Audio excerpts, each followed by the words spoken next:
7 سالہ گڑیا کی ماں فوت ہو گئی تو وہ 5 سالہ عمر کے ساتھ چچا کے گھر رہنے لگی۔ چچی سارا دن ان کو کھانے پینے کے لیے کچھ نہ دیتی تو گڑیا روزہ رکھ لیتی، کیونکہ ویسے بھی وہ سارا دن بھوکی پیاسی رہتی تھی۔ روزہ افطار ہونے لگتا تو چچی اپنے بچوں کو طرح طرح کے کھانے کھلاتی اور گڑیا اور اس کے بھائی کے آگے سوکھی روٹی رکھ دیتی تو وہ دونوں ننھے بچے ان کی طرف حسرت بھری نگاہوں سے دیکھتے۔ ایک دن گڑیا نے دسترخوان سے سموسہ اٹھا کر بھائی کو دے دیا تو چچی نے اس کی ہڈیاں توڑ دیں، اور جب رات کو چچی سونے لگی تو اچانک چیخوں کی آوازیں سن کر وہ اٹھی تو اس کی جان نکل گئی، کیونکہ اس کے بچے۔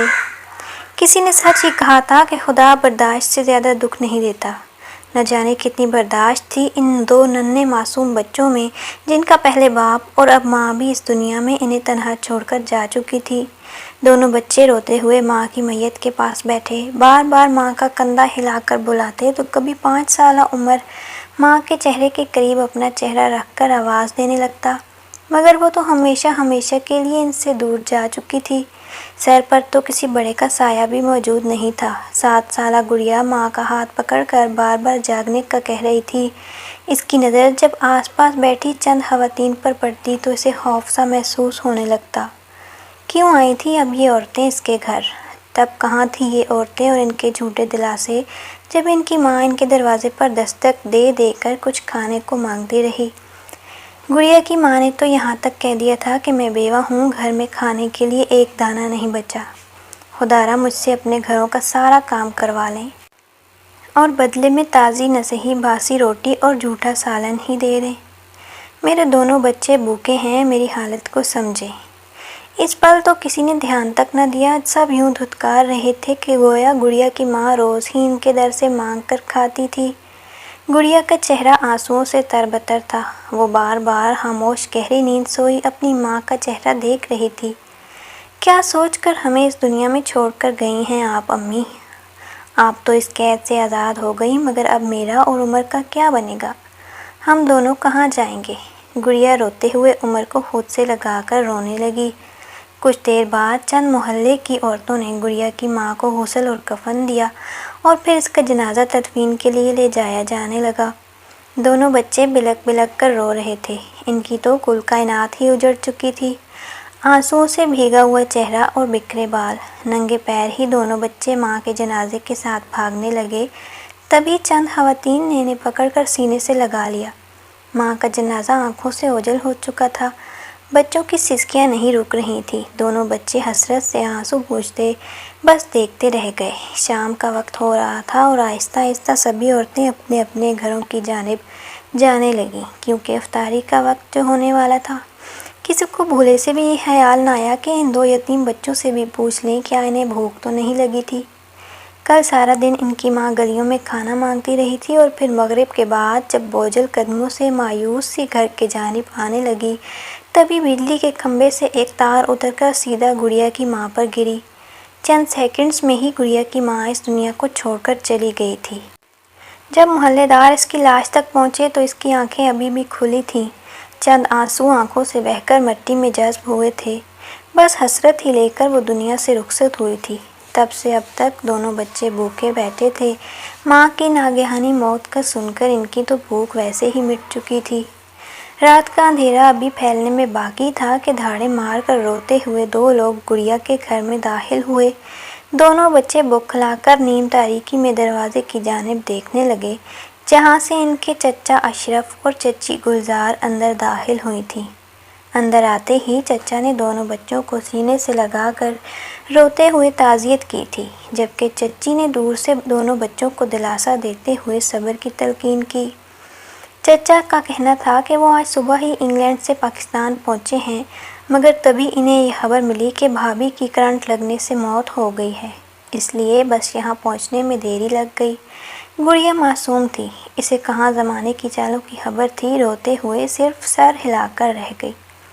عمر بہن کی گود میں سر رکھ کر مسلسل رو رہا تھا، اور بجلی بھی گئی ہوئی تھی، اس لیے ہر سو اندھیرا ہی اندھیرا تھا۔ چچا کو دیکھ کر گڑیا کو تو تھوڑی ہمت ملی، ایک بار پھر بھوک نے سر اٹھایا تھا۔ اس کا دل چاہا کہ چچا کو بتائے وہ دونوں کل شام سے بھوکے تھے۔ ڈرتے جھجکتے اس نے چچا سے کہا تو چچا کے چہرے پر دکھ کے آثار نمایاں ہوئے۔ وہ روتے ہوئے دونوں بچوں کو سینے سے لگا گیا اور پھر فوراً کھانا منگوا کر ان بچوں کو دیا۔ ایک لمبے عرصے کے بعد بھوک بڑھا دینے والی خوشبو کا کھانا جب انہیں ملا تو بچے کچھ پل کے لیے ہر دکھ درد بھول کر پیٹ بھر کر کھانا کھانے لگے۔ چچی انہیں یوں کھاتا دیکھ کر منہ بسوڑنے لگی اور پھر دھیرے سے بڑبڑائی کہ کیسے بھوکے ننگے بچے ہیں، یہاں ماں کو قبر میں اترے 2 گھنٹے نہیں ہوئے تھے کہ سب کچھ بھول بھال کر کھانے پر ٹوٹ پڑے۔ گڑیا اور عمر کا اب سوائے چچا کے کوئی رشتہ دار باقی نہیں تھا۔ چچا نے اگلی صبح گڑیا کو اپنا سارا سامان اکٹھا کرنے کو کہا کیونکہ وہ اب اسے اور عمر کو اپنے ساتھ شہر لے جانے لگے تھے۔ چچی کے چہرے کے تاثرات بگڑے مگر وہ شوہر کے آگے کچھ بول نہیں سکتی تھی۔ گڑیا کے چچا نے جب چچی پر حکم صادر کیا کہ جا کر بچوں کے کپڑے پیک کرو تو چند لمحوں کے لیے چچی کے چہرے پر حقارت سے ناگواری ابھری تھی۔ گندے میلے کپڑوں کو بھلا وہ کیسے ہاتھ لگا سکتی تھی؟ نہ چاہتے ہوئے بھی شوہر کا حکم ماننا پڑا اور بچوں کا سامان پیک کیا۔ گڑیا حالی حالی نظروں سے اس گھر کو دیکھنے لگی جہاں اس نے زندگی کے کئی سال اپنے ماں باپ کے ساتھ گزارے تھے۔ اسے اس پل اپنے بابا کی یاد آئی تھی جو 3 ماہ پہلے ہی دمہ کا شکار ہو کر انتقال کر گئے تھے۔ چند گھنٹوں کی مسافت طے کرنے کے بعد دونوں بچے شہر میں چچا کے عالی شان گھر میں داخل ہوئے۔ ان کی نسبت چچا بہت امیر تھے مگر چونکہ گڑیا کے بابا زیادہ پڑھے لکھے نہیں تھے اس لیے محنت مزدوری کر کے ہی گزارا کیا کرتے تھے۔ چچا کے 3 بچے تھے اور تینوں ہی گڑیا سے بڑے تھے۔ گڑیا اور عمر کو گھر میں داخل ہوتا دیکھ کر چچا کا بڑا بیٹا ارسلان ناگواری سے بولا، پاپا یہ کن بھکاریوں کو گھر میں لے آئے ہیں آپ؟ اس کے یہ الفاظ ان دونوں بچوں کو شرمندہ سا کر گئے تھے۔ دونوں کا حلیہ بھی تو ایسا تھا، وہ بھکاری ہی تو لگتے تھے۔ گڑیا ایک سرد سانس خارج کر کے رہ گئی تھی، تبھی چچا نے ارسلان کو ڈانٹتے ہوئے کہا کہ یہ تمہارے تایا زاد بہن بھائی ہیں اور آج سے یہ ہمارے ساتھ رہیں گے۔ چچا نے انہیں نئے کپڑے دلوائے اور اسکول بھی داخل کروا دیا۔ جب تک چچا پاکستان میں رہے تب تک چچی کا رویہ بچوں کے ساتھ اچھا رہا مگر چونکہ چچا کو صرف چند روز کی ہی چھٹی ملی تھی اس لیے وہ اپنی بیوی گلزار کو خاص تاکید کرتے ہوئے کہنے لگے کہ ان بچوں کا بہت خیال رکھنا، آج سے یہ بھی ہمارے ہی بچے ہیں۔ اشرف چچا تو تاکید کر کے چلے گئے مگر چچی گلزار کو تو ان کا وجود شروع سے ہی اس گھر میں کھٹک رہا تھا۔ جو ہی اشرف نے انگلینڈ کے لیے فلائٹ پکڑی تبھی چچی نے گڑیا کے کمرے کا رخ کیا۔ اس وقت صبح کے 9 بج رہے تھے اور گڑیا اپنے بستر پر لیٹی تھی۔ چچی نے ایک حقارت بھری نظر اس پر ڈالی اور پھر بولی، اے لڑکی، بہت ہو گیا تم دونوں کا ڈرامہ، کتنے دنوں سے صبر کا گھونٹ پی کر رکھا ہے۔ اشرف کو بھی نہ جانے کیوں ترس آ گیا ان بھکاریوں پر کہ اٹھا کر گھر ہی لے آئے، پورے کمرے کا ستیہ ناش کر کے رکھ دیا ہے، جس بستر پر بیٹھتے ہو وہیں بو پھیلا دیتے ہو۔ چچی کے منہ سے ایسی باتیں سن کر گڑیا فوراً بستر سے اٹھ کر مؤدبانہ انداز میں کھڑی ہو گئی۔ چچی نے اس کے ہاتھ میں جھاڑو پکڑایا اور پورے گھر میں جھاڑو لگانے کا کہا۔ گڑیا یکٹک چچی کو دیکھ رہی تھی، اس نے آج تو کبھی جھاڑو نہیں لگایا تھا مگر ہاں اماں کو کئی بار لگاتے ہوئے ضرور دیکھا تھا۔ اس نے خاموشی سے اپنے نازک ہاتھوں میں جھاڑو پکڑا اور جیسے تیسے کمرے سے لگانے لگی۔ ذرا سا کچرا چھوٹ جاتا تو چچی شور مچا دیتی۔ دن کے 11 بج چکے تھے۔ گڑیا اور عمر کا بھوک سے برا حال تھا۔ اس نے جیسے تیسے جھاڑو لگا کر رکھا اور چچی کے کمرے میں چلی گئی۔ چچی نے اسے اپنے کمرے میں آتا دیکھ کر فوراً چیخ کر کہا، خبردار میرے کمرے میں قدم مت رکھنا، باہر رہ کر کہو جو بھی کہنا ہے۔ گڑیا سہم کر کمرے کی حد سے باہر نکل گئی اور پھر بوکھلائے ہوئے انداز میں بولی، چچی بھوک لگی ہے، ناشتہ بنا دیں۔ چچی کے چہرے پر ناگواری ابھری اور سر جھٹک کر بولی، جا کر خود بنا لو، میرا روزہ ہے، اس حالت میں اب مجھ سے کام نہیں ہوتے۔ گڑیا خاموشی سے کمرے سے باہر نکل آئی۔ بھوک سے پیٹ میں درد شروع ہو چکا تھا۔ جب وہ ڈائننگ ہال کے باہر سے گزری تو بے ساختہ اس کی نظر ڈائننگ ٹیبل پر گئی جہاں اس کے چچا زاد بیٹھ کر ناشتہ کر رہے تھے۔ تبھی گڑیا کی نظر 5 سالہ معصوم عمر پر پڑی جو دروازے میں کھڑا للچائی نظروں سے ٹیبل پر پڑے کھانے کو دیکھ رہا تھا۔ گڑیا سے یہ منظر دیکھا نہ گیا۔ اس نے عمر کو کمرے میں بٹھایا اور پھر چلتے ہوئے ارسلان کے پاس آئی اور بولی کہ بھائی اگر تھوڑا سا کھانا بچ گیا ہو تو دے دیں، عمر کو بھی بھوک لگی ہے۔ اتنا سننا تھا کہ ارسلان نے فوراً اپنی پلیٹ کو چھپا لیا اور ماتھے پر بل ڈال کر بولا، یہ میرا کھانا ہے گندی لڑکی، دور ہٹو، میں تمہیں یہ نہیں دوں گا۔ اتنا کہہ کر ارسلان گڑیا کو پیروں کی ٹھوکر سے خود سے دور کر چکا تھا۔ گڑیا کی آنکھوں میں آنسو تھے، وہ روتے ہوئے واپس کمرے میں آ گئی جہاں عمر اس کا انتظار کر رہا تھا۔ گڑیا کو خالی ہاتھ دیکھ کر عمر بولا، بہت بھوک لگی ہے آپی، ناشتہ کب ملے گا؟ گڑیا چپ سی عمر کو دیکھتی رہی اور پھر بولی کہ عمر، تمہیں پتہ نہیں روزے آ چکے ہیں، آج گھر میں سب کا روزہ ہے۔ میں نے بھی آج روزہ رکھا ہے اور تمہارے حصے کا روزہ بھی میں نے صبح صبح رکھ دیا تھا۔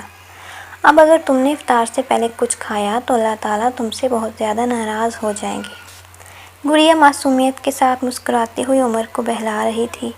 عمر اتنا سن کر فوراً بولا، میں روزہ رکھوں گا، مجھے کچھ نہیں کھانا، پھر شام کو مل کر مزے کی افطاری کریں گے۔ وہ بھی خوشی سے کہنے لگا۔ یوں دونوں بچے سارا دن بھوکے پیاسے گزارنے لگے۔ کچھ دیر بعد چچی کے پیروں کی مالش کرتے ہوئے باہر نکلی تو ارسلان اس کا بچا ہوا کھانا اپنے پالتو کتے کو ڈال رہا تھا۔ گڑیا حسرت بھری نگاہوں سے بس دیکھتی رہ گئی۔ یہاں آ کر بھی انہیں کوئی سکون نہیں ملا تھا، وہ مزید بے چینی کا شکار ہو چکے تھے۔ شام ہوئی تو چچی نے نوکرانی کے ساتھ گڑیا کو کچن میں کام پر لگا دیا۔ وہ بیچاری بھوکی پیاسی چکر کھاتی لڑکی خاموشی سے اس وہم میں نوکرانی کو افطاری کی تیاری کروانے لگی کہ کچھ دیر بعد جب افطار ہوگا تو یہ سارے قسم قسم کے کھانے اور پھل اسے اور عمر کو کھانے کے لیے ملیں گے۔ عمر بے ہوش سا بستر پر لیٹا تھا۔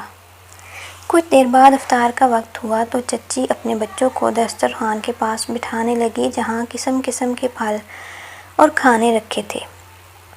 گڑیا جلدی سے بھاگ کر کمرے میں گئی اور عمر کو جگانے لگی۔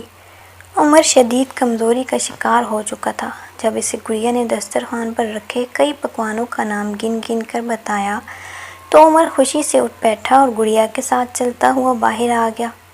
دونوں بہن بھائی دسترخوان کی جانب بڑھ کر بیٹھنے ہی لگے تھے کہ تبھی ایک آواز نے ان دونوں کو وہیں پر ساکت کر دیا۔ تم دونوں کو کس نے اجازت دی ہے یہاں بیٹھنے کی؟ اتنی حیثیت ہے تم دونوں بچوں کی کہ میری اولاد کے برابر بیٹھ کر تم لوگ کھانا کھا سکو؟ چچی کا حقارت بھرا لہجہ ان دونوں کی سماعتوں سے ٹکرایا تو فوراً دونوں وہاں سے 2 قدم دور ہٹے۔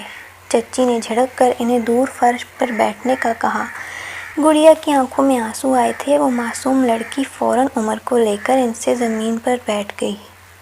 تبھی چچی نے ملازمہ کو آواز دے کر کہا، ان دونوں کے لیے کھانا لے آؤ۔ ملازمہ فوراً ایک ٹرے اٹھا کر لائی اور ان دونوں بچوں کے سامنے رکھ دی۔ وہ جو سمجھ رہے تھے کہ کھانے میں قسم قسم کے پکوان ملیں گے، یہ دیکھ کر ان کی آنکھیں وہیں ساکت رہ گئیں کیونکہ ٹرے میں کل رات کی بچی ہوئی باسی روٹی تھی جس کے اوپر نمک رکھا گیا تھا اور ساتھ سادہ پانی کا گلاس پڑا تھا۔ گڑیا اور عمر نے کتنی ہی دیر اس کھانے کو دیکھا اور پھر ایک دوسرے کا چہرہ دیکھا۔ ان دونوں کا چہرہ دیکھ کر چچی کے چہرے پر طنزیہ مسکراہٹ ضرور آئی تھی۔ یہی تو وہ چاہتی تھی، ان غریب بچوں کو ان کی اوقات یاد کروائی جائے جس میں وہ کسی حد تک کامیاب بھی ہو چکی تھی۔ دونوں بچے حسرت بھری نگاہوں سے سامنے لگا دسترخوان دیکھ رہے تھے جہاں کئی اقسام کا پھل اور کھانے سجائے گئے تھے اور پھر ایک نظر سامنے پڑی سوکھی روٹی کا دیکھ کر دونوں کا دل بری طرح ٹوٹا تھا۔ بھوک تو مٹانی تھی، چاہے جیسے بھی مٹانی پڑے۔ گڑیا نے سوکھی روٹی کے بمشکل نوالے توڑے اور عمر کو پانی میں بھگو کر کھلانے لگی۔ عمر کی نظریں بار بار اس سموسے کی ٹرے پر جا رہی تھیں۔ چچی بھی انہیں کھانے کو گھورتا دیکھ رہی تھی مگر نہ جانے کیوں انہیں ان معصوم بچوں کو ترستا دیکھ کر سکون مل رہا تھا۔ وہ انہیں سنا کر اپنے بچوں کو مزید کھانے کی تلقین کر رہی تھی۔ عمر سے سوکھی روٹی نگلی نہیں جا رہی تھی اور وہ بار بار ہر نوالے کے بعد پانی کا گھونٹ بھر رہا تھا۔ پورا دن خشک حلق اور بنا سحری کے روزہ رکھا تھا۔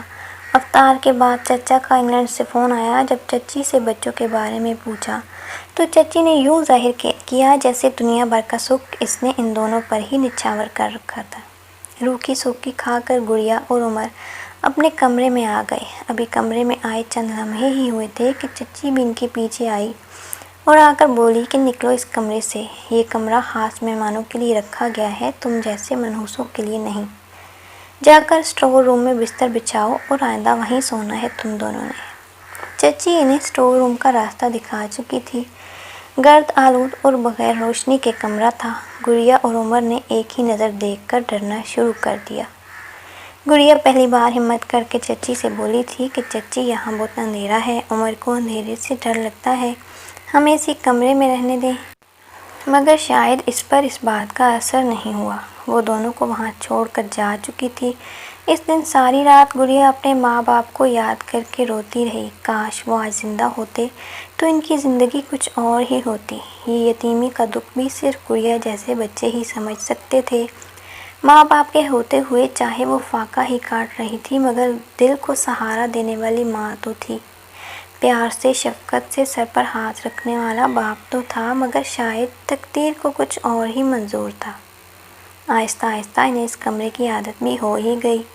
دونوں بچے وہی کھاتے جو رات کو چچی روکھی سوکھی کھانے کو دیتی تھی۔ اس کے بعد دونوں بچوں کو افطار کے وقت ہی کچھ کھانا نصیب ہوتا تھا۔ سارا دن پانی پی کر وہ گزارا کیا کرتے۔ چچی نے نوکرانی کو سختی سے منع کر رکھا تھا کہ کسی بھی کھانے پینے کی چیز کو ان بچوں کو چھونے مت دینا اور نہ ہی کھانے دینا۔ افطاری کا وقت ہوتا تو کھانوں سے سجا دسترخوان دیکھ کر دونوں بچے حسرت بھری نظروں سے دیکھتے رہتے۔ اگلا دن چڑھا تو ایک بار پھر چچی نے صبح ہی صبح گڑیا کو کام پر لگا دیا۔ سب سے پہلا کام اسے یہ دیا کہ وہ آج سارے اسٹور روم کی اکیلے صفائی کرے گی۔ وہ چچی جو اپنے بچوں سے کبھی پانی کا گلاس بھی نہیں اٹھواتی تھی، وہ 7 سالہ گڑیا کو کاموں کی فہرست بتا کر خود بچوں کے ساتھ عید کی شاپنگ کے لیے گھر سے باہر چلی گئی تھی۔ گڑیا جسے کام کرنے کا سلیقہ ہی یہاں آ کر آیا تھا، خاموشی سے اپنے ننھے ہاتھوں کے ساتھ جہاں تک ممکن تھا کام کرتی رہی۔ باقی گھر کے کام نپٹا کر جب نوکرانی نے اسٹور روم کا رخ کیا تو گڑیا کو ننھے ہاتھوں کے ساتھ کام کرتے دیکھ کر اس کا دل ڈوب سا گیا۔ آخر کو وہ بھی بال بچوں والی تھی۔ اس کی نظر جب گڑیا کے ہاتھوں پر پڑی تو بے ساختہ اس کا دل کٹ کر رہ گیا تھا۔ گڑیا کے ہاتھوں میں سخت کام کر کے چھالے بن چکے تھے۔ ایک وقت کا کھانا وہ بھی باسی اور روکھا سوکھا کھا کھا کر اس کے چہرے کی چمک زائل ہو چکی تھی اور اس کا سفید رنگ اب مکمل طور پر سانولا ہوتا جا رہا تھا۔ نوکرانی کو اس پر گڑیا پر ترس آیا تھا۔ اس نے گڑیا کو بٹھایا اور چچی کے آنے سے پہلے خود سارا کام نپٹا دیا۔ شام ہوئی تو چچی گھر میں داخل ہوئی۔ آج اس نے مارکیٹ سے سموسے، کچوریاں اور سینڈوچ لائے تھے۔ کھانوں کی لذیذ خوشبوئیں دونوں بہن بھائیوں کی مزید بھوک بڑھا رہی تھیں۔ کچھ دیر گزری تو افطاری کا وقت بھی آن پہنچا۔ ایک بار پھر دسترخوان سجایا گیا جس پر چچی نے بچوں کی خاطر کئی قسم کے کھانے آج باہر سے لائے تھے۔ ان کو دیکھ کر گڑیا اور عمر کے منہ میں پانی سا آ گیا۔ آج تو عمر سے صبر نہ ہوا اور وہ گڑیا کا کندھا تھپکا کر بولی کہ آپی چچی کو بولو نا ایک سموسہ مجھے بھی کھانے کو دے، بہت دل کر رہا ہے، میں روز روز نہیں مانگوں گا، بس آج ہی کھاؤں گا۔ عمر کے الفاظ سن کر گڑیا کا دل خون کے آنسو رویا تھا۔ وہ بغیر کچھ بھی سوچے سمجھے اٹھی اور وہاں پہنچی جہاں چچی اپنے بچوں سمیت کھانے کے لیے بیٹھی تھی۔ گڑیا آگے بڑھی اور پلیٹ سے ایک سموسہ اٹھا کر واپس پلٹی۔ چچی کا تو غصہ اس پل 7ویں آسمان پر پہنچا تھا۔ انہوں نے اگلے ہی پل گڑیا کو پکارا اور اٹھ کر اس کے قریب جاتے ہی ایک تھپڑ رسید کر دیا۔ گڑیا زمین پر گر چکی تھی۔ اس کے گرنے کی دیر تھی کہ چچی نے گالیاں دیتے ہوئے، پیروں سے گھونسے مارتے ہوئے گڑیا کو مارنا شروع کر دیا۔ جب اس سے بھی دل نہ بھرا تو اسے بالوں سے پکڑ کر اپنے سامنے کھڑا کیا اور منہ پر یکے بعد دیگرے کئی تھپڑ مار کر بولی، کمینی، تیری ہمت کیسے ہوئی کھانے کو ہاتھ بھی لگانے کی؟ آج تو تیری وہ حالت کروں گی کہ دوبارہ ایسا کرنے کے بارے میں سوچو گی بھی نہیں۔ اتنا کہہ کر چچی اپنی انا اور غرور میں اس بچی کو مار مار کر ادموہا کر چکی تھی۔ بیچارہ عمر چیختا چنگاڑتا بار بار چچی کے قدموں میں گر کر انہیں روکنے کی کوشش کر رہا تھا۔ جب چچی تھک ہار کر ہانپنے لگی تب گڑیا کو مارنا بند کر کے روزہ افطار کرنے لگی۔ عمر روتا ہوا گڑیا کو اٹھا رہا تھا۔ اٹھو آپی، اب تم کہیں مت جانا، پہلے ابو کے گئے پھر اماں اور اب تم بھی خاموش ہو گئی، میں سوکھی روٹی کھا لوں گا، میں تم سے کبھی سموسہ نہیں مانگوں گا۔ عمر روتا ہوا بلک رہا تھا مگر گڑیا تو بے ہوش پڑی تھی۔ چچی اور اس کے بچے مزے سے افطار کر رہے تھے۔ کچھ دیر بعد گڑیا کو ہوش آیا تو اس کا سارا بدن درد سے چور پڑا تھا۔ وہ بمشکل اٹھ کر عمر کے ساتھ اسٹور روم میں آ گئی۔ آج تو اس کے صبر کا پیمانہ لبریز ہو چکا تھا۔ وہ امی کو آوازیں دے دے کر بلک بلک کر رونے لگی۔ دونوں بہن بھائی بھوکے پیاسے بیٹھے رو رہے تھے کہ انہیں چچی کی چیخوں کی آواز آنے لگی۔ دونوں کا دل سہم سا گیا کہ اب کون سی قیامت ٹوٹ پڑی تھی۔ چچی چیخ چیخ کر رو رہی تھی۔ گڑیا بمشکل اٹھ کر اسٹور روم کے دروازے تک آئی تو سامنے کا منظر دیکھ کر اس کا وجود کانپ گیا۔ چچی اور نوکرانی دونوں ارسلان اور اس سے چھوٹے دونوں بچوں کو لے کر فرش پر لٹا رہی تھی۔ تینوں بچوں کے منہ سے جھاگ نکل رہی تھی، ان کے ہونٹ اور ناخن نیلے پڑ چکے تھے۔ فوراً ایمبولینس بلا کر انہیں اسپتال لے جایا گیا۔ انگلینڈ سے چچا بھی پہنچ چکے تھے۔ 12 گھنٹوں تک تینوں بچوں کا علاج چلتا رہا۔